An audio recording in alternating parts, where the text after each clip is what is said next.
G'day, ZD here with another Diablo 3 guide. In this video I want to share with you guys a Tempest Rush Monk build for speed farming and normal difficulty. Now the reason why you want to farm normal difficulty is to take a newly geared character, so one that you've just gotten from level 70 to level 70, or one that you're just starting to gear in Reaper of Souls. Usually you'll have a set of rares, or you'll have a couple of set items that maybe you've crafted or hand-me-down from another class. But to get to Torment 1 you need at least a decent collection of okay-ish sort of legendaries to be able to get to that point.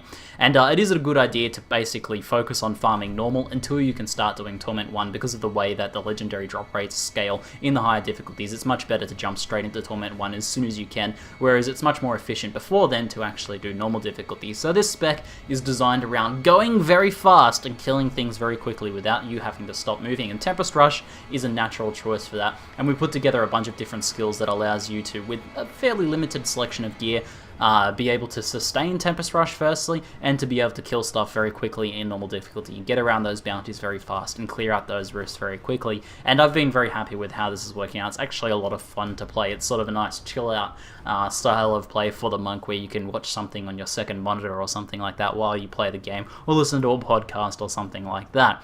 So let's jump into the skill setup, and then I'll take you guys through the gear after that, and I'll give you a brief demonstration of how to use the skills in the build. Okay, so our primary skill is indeed Tempest Rush. Now you have some choices with Tempest Rush. I recommend Tailwind for the majority of people. It increases your move speed by 25%, and this actually allows the monk to go faster than the cap move speed. We have 35% thanks to a passive, but while we're channeling this, we go all the way up to 60 move speed. And once you can sustain Tempest Rush for a very long time, it's basically permanent 60% move speed, which is very nice for speed clearing those lower difficulties. Now your other choice is to go for one of the damage oriented ones. If you are still doing normal, you're very on the verge of being very poorly geared, then you might be having the point where you're starting to pass mobs multiple times to kill them with Tempest Rush. And if that is the case, then you may want to go for a damage one, because at a certain point of taking a long time to kill mobs, then actually going for more move speed is not that helpful. You actually want to kill things a little bit faster. But I think for the majority of people, you should go for the Tailwind rune on Tempest Rush. Now your primary skill choice actually really doesn't matter all that much. You can use Fists of Thunder Quickening, which will allow you to have a short range teleport and generate some spirit back. And the only time you would ever use this is if you're sort of on the poorer scales of gear, like you have very limited gearing selection, and then you're having trouble sustaining the Spirit of Tempest Rush. Every now and then you run out of spirit, then this is something you can switch to generate some spirit back. An alternative is to go for, if we come over this way, we have, I think I've gone past it, Seven-Sided Strike. And I recommend probably the Sustained Attack rune if you're going this route. This costs 50 spirit, but the idea is you, hopefully by this point, if you're using this skill instead, you have enough spirit to sort of Tempest Rush around most of the time, and every now and then you'll get to like a Rift boss or a rare pack or something that's taking a little bit longer to kill with Tempest Rush. Instead of channeling multiple times through them with Tempest Rush like this, you simply trigger that and pretty much one-shot them with that, hopefully in normal, and you can do that every 17 seconds with the cooldown reduction there. So the left-click skill is really not a big deal. Most of the time you're going to be channeling Tempest Rush and using your other abilities. So although my character is reasonably well geared and I can probably Tempest Rush in Torment 1, I tried to design this particular setup of a Tempest Rush build around a poorly geared character who does not quite have a huge amount of spirit regeneration. So I went for Blinding Flash Replenishing Light, which you can use this every 15 seconds, more if you have some cooldown reduction. And the blind effect is, nice for increasing your survivability, but in normal that's really not the issue here. The main reason I'm using this is for the Replenishing Light rune just here, which increases, which restores 7 spirit per mob hit. So basically you want to use this as often as you can. Whenever you're going through a mob pack, you'll just trigger that. Whenever you're going through a particularly large mob pack, or as often as you can, it'll restore some of your spirit. So in addition to any other spirit regen you have, this will help keep you topped up, or if you're getting a little bit low, it'll top you back up a bit. Now Sweeping Wind is the next skill, and this is a huge part of this build. I'm going for the Firestorm Sweeping Wind rune, and this will allow you to take advantage of any fire scaling, as well as a later skill that we use will be fire as well. But the way this works is you activate Sweeping Wind, Then as you Tempest Rush around, you'll automatically refresh the stacks of Tempest of the Sweeping Wind, and you'll also crit. Whenever you crit, you can have a chance of increasing the stack, increasing the damage of the Sweeping Wind.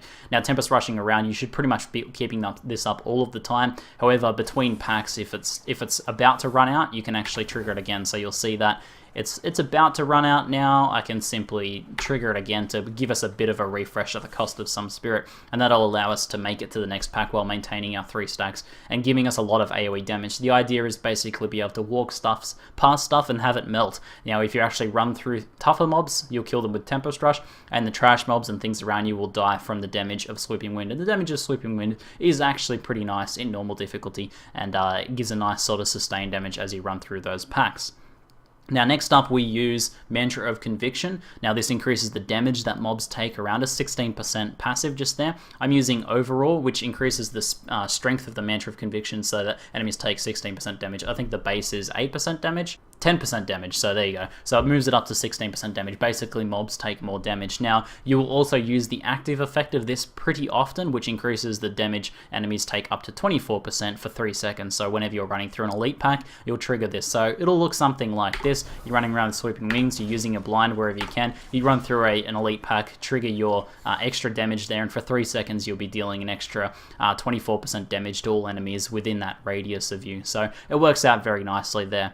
And then the final skill we use is the new monk skill, Epiphany Inner Fire, with the Inner Fire rune. And this is a fantastic skill. You'll see this in the footage I put up, where as you're running through, basically everything on screen will get killed by little shadow versions of yourself that go and punch and destroy things, in addition to giving you a huge amount of extra fire damage there. And that also scales with any fire damage modifiers you get on your braces, or, you know, if you get some Mage Fist, or if you get some on your amulet or something like that. It all scales with that as well. And Epiphany will allow you to take down bosses almost instantly in normal, and take down huge amounts of mobs. So when you're doing those bounties that require you to kill like 100 mobs in a certain zone, Epiphany Inner Fire will basically increase your radius to the size of the screen, and as you run around channeling Tempest Rush, it procs all of those attacks on the enemies around you and absolutely destroys everything and the environment and everything. It's actually really cool.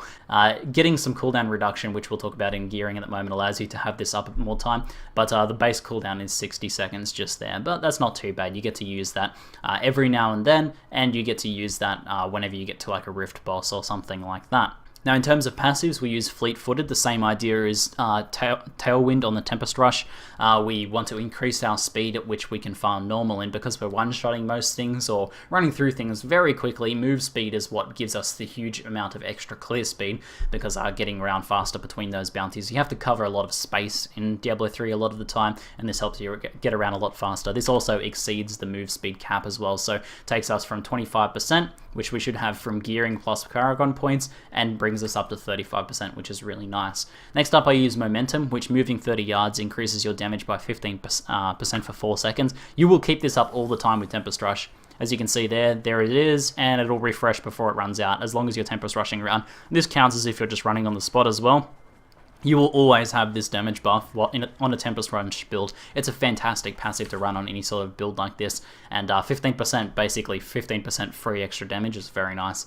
Now, I use Chant of Resonance, in again making this for people that have trouble gear, like who don't have very good gear in sustaining a Tempest Rush build. This is not something you'd want to use in a higher end Tempest Rush build, but in a lower end, lower geared Tempest Rush build, this gives you 2 extra spirit regen per second, which is crucial for helping to sustain that Tempest Rush. It also reduces the cost of the activation of Mantra of Conviction, allowing you to activate it more often. It should cost 50, but it costs around 20, 25, depending on how much other resource cost reduction you'll have. So you can see there, it costs less than 25 for me now, so you can use that a lot, and it barely makes a dent in your spirit, which is good. You want to be increasing that damage as much as you can, so you are guaranteeing that you're one-shotting things wherever you can. And again, in sustaining, we use Exalted Soul, which increases our maximum spirit, which synergizes really well with Reaper's Wraps, and increases our spirit regen by 2 again, so helping sustain that Tempest Rush. The total of my spirit regen currently is about spirit regen per second is 6.62, which allows for not infinite sustain of Tempest Rush, but when combined with Reaper's Wraps, actually means that I never really run out of spirit too much. And if you get a little bit lower than this, say you're at 4 something, then most of the time you'll be able to keep Tempest Rush up just fine. You may every now and then have to revert to a left click attack just to regenerate up for a few seconds against some tougher packs. So on that note, let's move into gearing, and you have heard me mention it a few times, and I will mention it again. The Reaper's Wraps are a fantastic item for most builds, and for this style of build they are fantastic as well. The good news is these are extremely easy to craft. I have a video on this, but basically just kill Mathael and you'll get the recipe for it, and you'll get the actual required item to craft this as well. And you can now, you don't even need base braces anymore, you can just craft these straight up. So very nice and very easy to get, and I recommend getting this as pretty much your first point of call on a character, because even if you have a full set of rares, you should very easily be able to go and craft this legendary. It won't take you very long at all. So do get this. Now what this does is it restores your primary resource. This one here restores 28% every time you pick up a health globe.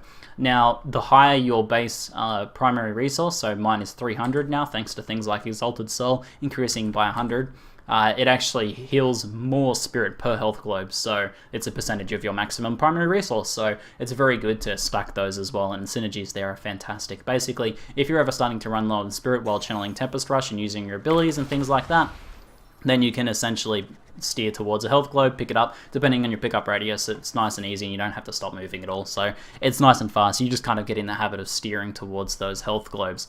Now the other really important thing is to go for a two-handed weapon. When you're a poorly geared character, you need a two-handed weapon to sustain Tempest Rush.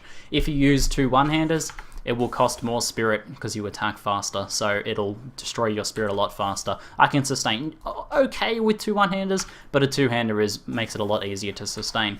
Now, although the damage in general in Diablo 3 on two-handers is a bit lower, it doesn't matter losing a bit of damage. Like you can see I lose a little bit of damage here to use the two-handed Scorn, for example.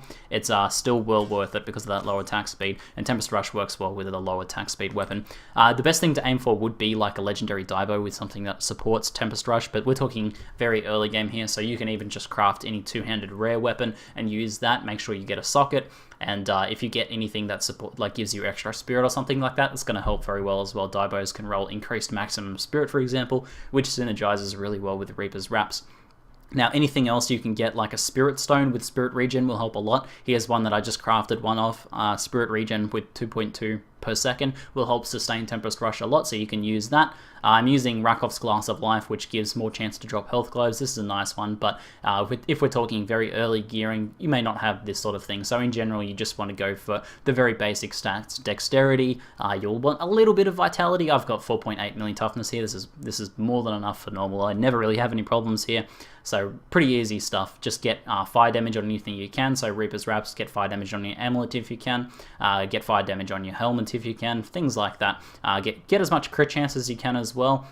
Crit chance helps build up the stacks of Sweeping Wind, so it's very nice to have a bit of that. I only have 30-something% on this character, and I build up 3 stacks and maintain that pretty easily. Now the other thing I'm using here is I have a level 60 Stone of Jordan. If you can get something like this, it'll help a lot. This gives 2 spirit regen per second. It's also a crit chance of Tempest Rush increase, and extra damage against elites. So this is very nice. Even the level 60 Stone of Jordan is really nice. So if you have any of these guys lying around in your stash from vanilla, then you can go ahead and use one of these as well. They're pretty nice to use. Otherwise, just craft whatever set legendaries you can from the blacksmith, or use whatever rares until you start to drop some of those legendaries and just slowly upgrade yourself. That's the whole point of farming in normal here. So next up, we'll take a look at my Paragon point distribution. You want to make sure you get your movement speed to the cap of 25% without any of your other skills or anything equipped. So for example, if I remove my 1% just here, I'll go down to 34% because my new cap is 35 with the passive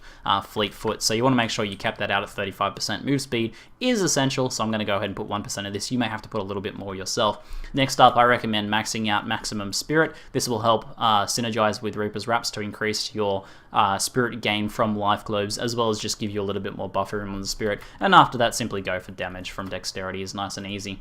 In offense, I recommend going for a mixture of crit hit chance and cooldown reduction. Most of those are usually pretty good. I'm focusing mostly on cooldown reduction. I'm fine with my level of damage for normal, so getting more cooldown reduction allows us to use things like Epiphany more often, which increases our overall clear speed. So you can make the decision between those two there. Don't go for attack speed. Crit hit damage is okay though.